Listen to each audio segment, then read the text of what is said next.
പ്രിയമുള്ളവരെ, ചില അന്തർദേശീയ മാധ്യമങ്ങളുടെ റിപ്പോർട്ട് പ്രകാരം ഇറാന്റെ ആത്മീയ നേതാവ് ആയത്തുള്ള അലി ഖമനഈ ഇറാൻ ആണവായുധമുണ്ടാക്കുന്നതിന് നിർദ്ദേശം അഥവാ ഉത്തരവ് നൽകിയെന്ന ചില വാർത്തകൾ മാധ്യമങ്ങൾ ചർച്ച ചെയ്യുന്നുണ്ട്. നേരത്തെ ഇറാനിലെ ആത്മീയ നേതാക്കന്മാർക്കിടയിൽ രണ്ട് തരത്തിലുള്ള അഭിപ്രായം ഉണ്ടായിരുന്നു. ആണവായുധം വേണം എന്ന് അഭിപ്രായപ്പെടുന്ന ഒരു കൂട്ടം ആളുകളും ആണവായുധം വേണ്ട എന്ന് അഭിപ്രായപ്പെടുന്ന ഒരു കൂട്ടരും ഉണ്ടായിരുന്നു. ഇപ്പോൾ ഒരു സമവായത്തിലെത്തിയതായുള്ള ചില മാധ്യമ വിശകലനങ്ങളും റിപ്പോർട്ടുകളും ഒക്കെ പുറത്തു വരികയാണ്.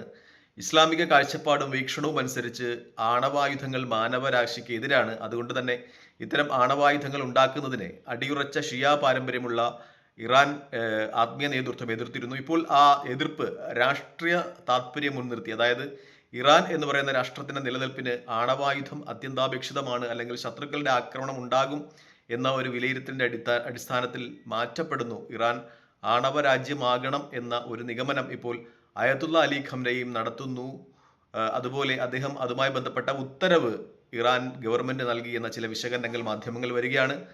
ഈ വിമാനങ്ങളിലും അതുപോലെയുള്ള സ്ഥലങ്ങളിലും ഘടിപ്പിക്കുന്ന തരത്തിലുള്ള ആണവായുധങ്ങൾ ഉണ്ടാക്കുന്ന നടപടികളിലേക്ക് ഇറാൻ പോയേക്കാം എന്ന ചില നിഗമനങ്ങൾ തന്നെ മാധ്യമങ്ങൾ റിപ്പോർട്ട് ചെയ്യുന്നു. ഇസ്ലാമിക വീക്ഷണവും കാഴ്ചപ്പാടും അനുസരിച്ച് മാനവരാശിക്ക് അപകടകരമായ രീതിയിൽ ഉള്ള ഒരു ആയുധമാണ് ആണവായുധം. അത് ഉണ്ടാക്കുന്നത് മത നേതൃത്വം എതിർത്തിരുന്നു. പക്ഷേ ഇപ്പോൾ രാഷ്ട്രത്തിന്റെ പ്രത്യേക താല്പര്യം മാനിച്ചുകൊണ്ട് ഒരുപക്ഷെ വടക്കൻ കൊറിയയൊക്കെ ഈ അമേരിക്കയുടെയൊക്കെ ആക്രമണ ഭീഷണിയിൽ നിന്ന് ഒരു പരിധിവരെ രക്ഷപ്പെട്ടു നിൽക്കുന്നത് അവരുടെ ആണവായുധ ഉള്ള രാജ്യമായതുകൊണ്ടാണ്, അവർ ആണവായുധ ശേഷിയുള്ള രാജ്യമായതുകൊണ്ടാണ്. അങ്ങനെ ഒരു വീക്ഷണത്തിലേക്ക് ഇപ്പോൾ ഇറാനും എത്തുന്നു എന്ന വലിയ നിഗമനങ്ങൾ മാധ്യമങ്ങൾ നടത്തുന്നുണ്ട്.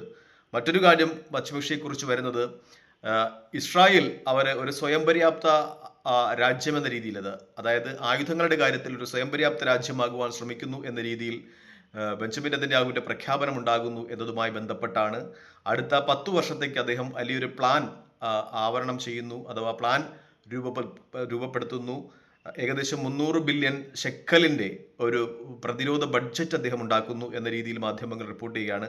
അതനുസരിച്ച് ഇസ്രായേലിന് ഒരുപക്ഷെ ലോകത്ത് ഒറ്റപ്പെടുന്ന ഒരു സ്ഥിതിവിശേഷം ഇപ്പോഴുണ്ട്. കൂടുതൽ യൂറോപ്യൻ യൂണിയൻ രാജ്യങ്ങളൊക്കെ ഇസ്രായേലിന് എതിരായി വരികയാണ്. ഗസയിൽ സംഭവിക്കുന്ന മനുഷ്യാവകാശ ലംഘനങ്ങൾക്ക് എതിരായിക്കൊണ്ട് മിക്കപ്പോഴും ഇസ്രായേൽ ഗസയിലും അതുപോലെ അയൽ രാജ്യങ്ങളും നടത്തുന്ന കടന്നുകയറ്റങ്ങൾക്കൊക്കെ എതിരായിട്ട് ലോകവ്യാപകമായി പ്രതിഷേധങ്ങൾ ഉയരുകയാണ്. ലോകത്ത് വലിയ രീതിയിൽ ഇസ്രായേലിനെതിരെ ഒരു കോർഡിനേഷൻ ഉണ്ടാകുന്നു. അപ്പോൾ ഒറ്റപ്പെട്ടു പോകുവാൻ സാധ്യത ഉള്ളത് കൊണ്ട് തന്നെ ഇസ്രായേൽ ഒരു ആയുധ ബഡ്ജറ്റ് ഉണ്ടാക്കുന്നു എന്ന രീതിയിൽ വാർത്തകൾ വരികയാണ്. ഏകദേശം 300 ബില്യൺ ഷെക്കലിന്റെ ആ ബഡ്ജറ്റ് പൂർത്തിയായി കഴിയുമ്പോൾ ഇസ്രായേലിന് മറ്റൊരു രാജ്യത്ത് നിന്നും ആയുധം വാങ്ങിക്കേണ്ട ഒരു പ്രശ്നം ഉണ്ടാകുന്നില്ല.